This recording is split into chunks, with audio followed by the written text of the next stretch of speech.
Nabiktima ng akyat bahay ang tahanan ni Lenlen Hernandez sa Purok Guyabano, Barangay Concepcion, General Tino, Nueva Ecija noong gabi ng Hunyo 7 hanggang madaling araw ng Hunyo 8 taong kasalukuyan, kung saan tinatayang aabot sa 1.5 million pesos halaga ng cash at mga alahas ang natangay ng mga hindi pa nakikilalang suspek.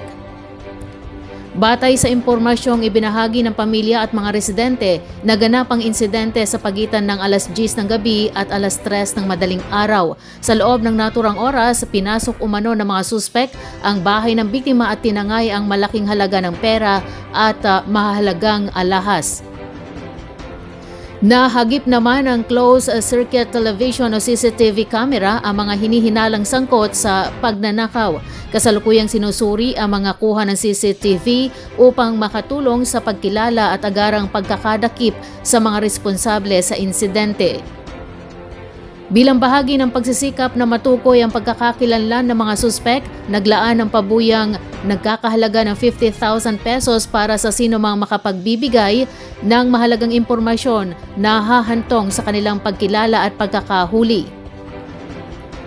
Nananawagan ng pamilya ng biktima at mga concerned residents sa publiko na masusing panoorin ng CCTV footage at agad na ipagbigay alam sa mga otoridad kung may makikilalang individual na posibleng sangkot sa krimen.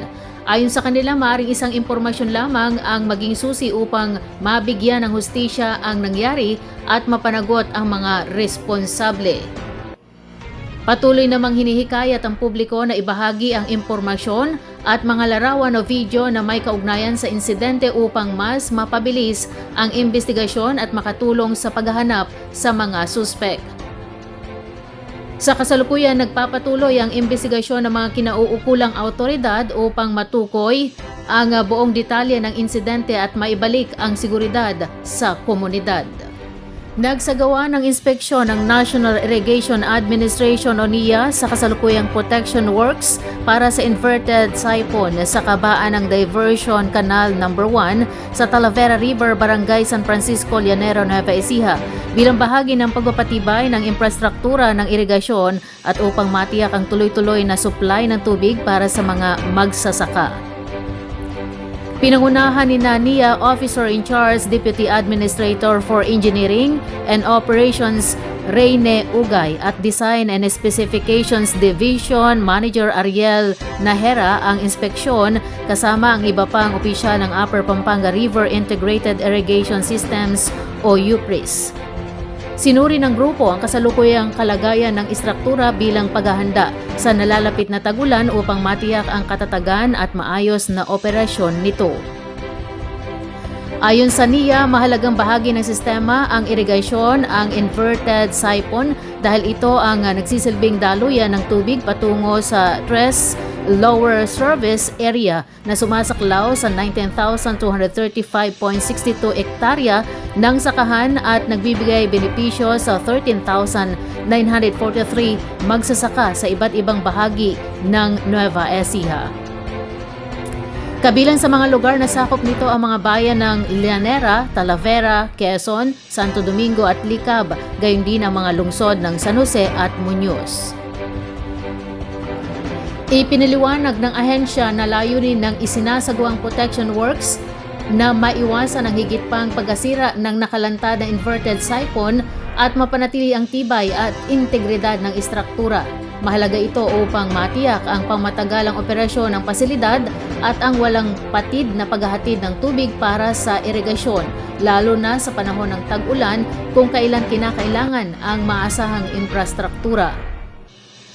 Sa pamagitan ng proyektong ito, muling pinagtibay ng NIA ang kanilang pangako sa pangalaga at pagpapahusay ng mga pasilidad ng irigasyon sa buong bansa upang mapataas ang produktibidad sa sektor ng agrikultura at mapabuti ang kapakanan ng mga magsasaka, alinsunod sa layunin ng administrasyon na palakasin ang seguridad sa pagkain ng bansa. Patuloy na pinalalakas ng pamahalang bayan ng Laur ang mga programa nito sa agrikultura at seguridad sa pagkain sa pamagitan ng iba't ibang serbisyong nakatuon sa mga magsasaka, mekanisasyon sa pagsasaka, mga programang angkop sa pagbabago ng klima, at pagpapaunlad ng sektor ng paghahayupan bilang suporta sa layunin ng pambansang pamahalaan na mapatatag ang supply ng pagkain sa bansa.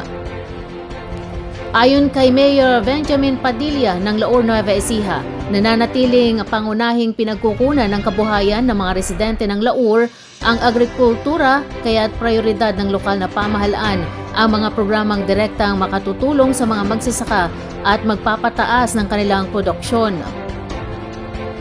Isa sa mga pangunahing hakbang ng munisipyo ang pag-update at verifikasyon ng talaan ng mga magsasaka upang matiyak na ang mga kwalipikadong benepisyaryo ay makatatanggap ng kaukulang tulong at serbisyong pang-agrikultura mula sa pamahalaan.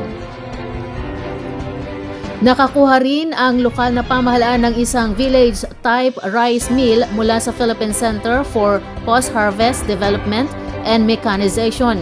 Inaasahang makatutulong ang pasilidad na ito upang mabawasan ang gastos ng mga magsasaka sa pagpapagiling ng palay at mapataas ang halaga ng kanilang ani sa pamamagitan ng mas madaling akses sa mga serbisyong post-harvest.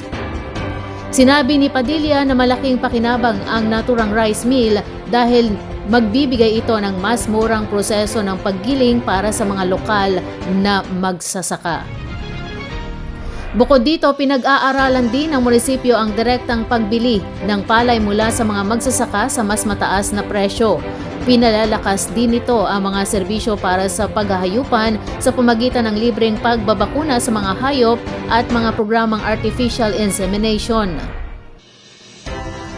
Bilang bahagi ng pagtugon sa epekto ng El Nino, inatasan din ng lokal na pamahalaan ang Laur Water System na tukuyin ang mga posibleng lokasyon para sa karagdagang pumping stations upang matiyak ang sapat at matatag na supply ng tubig sa mga komunidad. Ayon kay Padilla, may ilang lugar pa rin sa Laur na nakararanas ng kakulangan sa tubig kaya't patuloy ang kanilang pagsisikap na mabigyan ng malinis at sapat na supply ng tubig ang bawat barangay at sambahayan. Samantala, inatasan naman ang Municipal Agriculture Office na isulong ang paggamit ng mga teknolohiyang angkop sa pagbabago ng klima at mga variety ng pananim na mas matibay sa matinding kondisyon ng panahon. Kasama rin sa kanilang mandato ang pagbibigay ng pagsasanay at teknikal na suporta sa mga magsasaka. Patuloy ring nagpapatupad ang lokal na pamahalaan ng mga programang sumusuporta sa produksyon ng pagkain sa pamamagitan ng pamamahagi ng mga binhi at libreng teknikal na tulong para sa mga magsasaka, kooperatiba at samahan katuwang ang pambansang pamahalaan.